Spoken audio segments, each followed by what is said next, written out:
ఏంటో రేణు దేశాయ్ ఏ పోస్ట్ పెట్టినా ఏ కామెంట్ చేసినా క్షణాల్లో వైరల్ అయిపోతుంది. పైగా ఆమె అన్న ఉద్దేశం వేరే అర్థాలు వచ్చేలా వైరల్ అవుతూ ఉంది. ఇప్పుడు కూడా అదే జరిగింది. ఆయన పిలిస్తే అన్నీ వదిలేసి వెళ్ళిపోతా అని పోస్ట్ పెట్టారు రేణు. అంతే, అందరి కాన్సంట్రేషన్ ఒక్కసారి రేణుపై పడింది. ఇంతకీ రేణు దేశాయ్ పోస్ట్ ఎందుకు పెట్టారో తెలుసా? ఈ వీడియోలో చూద్దాం. సినిమాలకి దూరంగా ఉంటున్నారు, ఎక్కువ సమయం పిల్లలతోనే గడుపుతున్నారు, దొరికిన సమయాన్ని మూగ జీవాల సేవలో వెచ్చిస్తున్నారు. ఏం చేసినా సోషల్ మీడియాలో యాక్టివ్గా ఉంటారు. పైగా పవర్ స్టార్ పవన్ కళ్యాణ్ మాజీ భార్య కావడంతో ఆమె ఏం మాట్లాడినా ఏం చెప్పినా క్షణాల్లో వైరల్ అవుతూ ఉంటుంది. లేటెస్ట్గా ఆమె పెట్టిన పోస్టుపై ఇదే డిస్కషన్ జరుగుతోంది. కాశీ క్షేత్ర పాలకుడైన కాలభైరవుడి జయంతి సందర్భంగా ఈ మధ్య కాశీ విశ్వనాథుడిని దర్శించుకున్నారు రేణు. ఈ సందర్భంగా కొన్ని ఫోటోలు షేర్ చేస్తూ ఆధ్యాత్మిక భావనలతో సందేశాన్ని పెట్టారు. కాలభైరవ జయంతి రోజు మనం రక్షణ కోరకూడదు, మనమే రక్షకుడిగా మారాలి.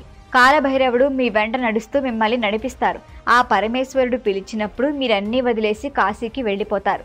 నేను కూడా అంతే, ఆయన పిలిచినప్పుడు అన్నీ వదిలేసి వెళ్ళటానికి సిద్ధంగా ఉన్నా అని పోస్టు పెట్టారు.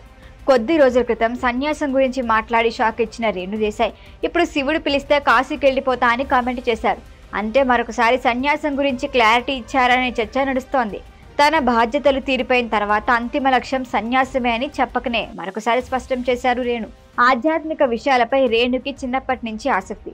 ప్రతి పండగను, సంప్రదాయాలను, ఆచారాలను పాటిస్తూ పిల్లలకి నేర్పిస్తూ ఆ ఫోటోలు సోషల్ మీడియాలో పోస్ట్ చేస్తూ ఫాలోవర్స్కి సందేశమిస్తూ ఉంటారు.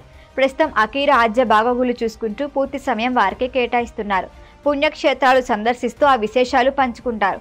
ఆధ్యాత్మికత గురించి, ఆధ్యాత్మిక ప్రయాణం గురించి ఆమె పెట్టిన పోస్టులకి ఫాలోవర్స్ బాగానే ఉన్నారు.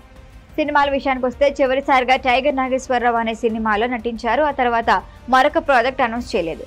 భవిష్యత్తులో రేణు మళ్ళీ నటిస్తారో లేదో ప్రస్తుతానికి క్లారిటీ లేదు.